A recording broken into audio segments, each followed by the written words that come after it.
Did the DNC spokeswoman Debbie Wasserman Schultz really say that Israel's ambassador to the United States called Republicans dangerous to Israel? I didn't say he said that, and unfortunately, that comment was reported by a conservative newspaper. Not surprising that they would deliberately misquote me. Oh, a conservative newspaper. But what if that's true? Then what's this? Watch.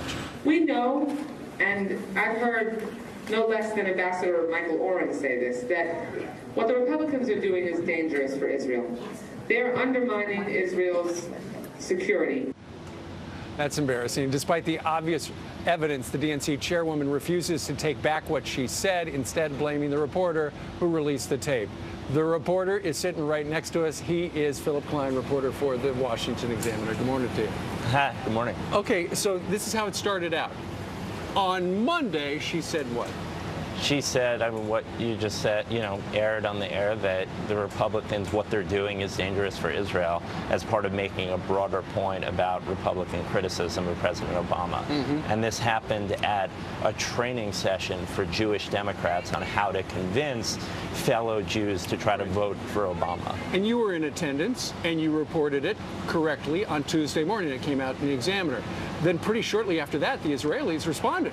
Yeah, and keep in mind, I reported not just that main quote that you aired, but I quoted the full context, everything, I described the event and everything, and the Israeli embassy emphatically denied that the ambassador ever said that. Right. And so what does she say? She says, well, you can't trust that guy because he's from a conservative newspaper.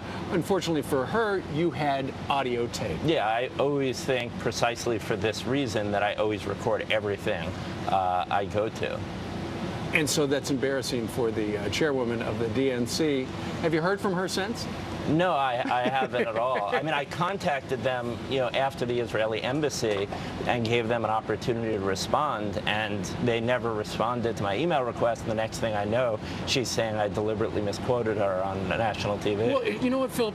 It looks like a flat-out lie, and you caught her in it. Yeah, I mean, like I said, I just put the audio up there, and I was pretty confident that it would vindicate me. And, independent fact checkers and everyone, even them who aren't always favorable towards the conservative press have said, sided with me. Have you seen anything like that before?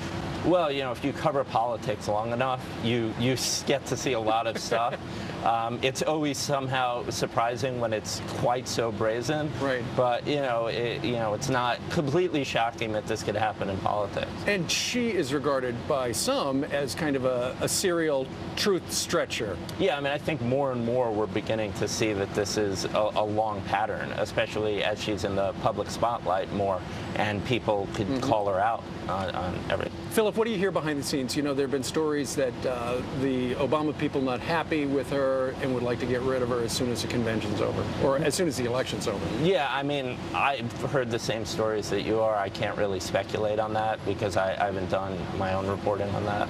So. But given, the trouble the DNC has had this week, particularly in addition to this, which we talked about yesterday on our program, and then taking God and Jerusalem out of the platform, and then in a very ham-handed way having that crazy vote, doesn't look good. Yeah, I mean, I think they're very defensive over the Israel issue and Obama's record on that.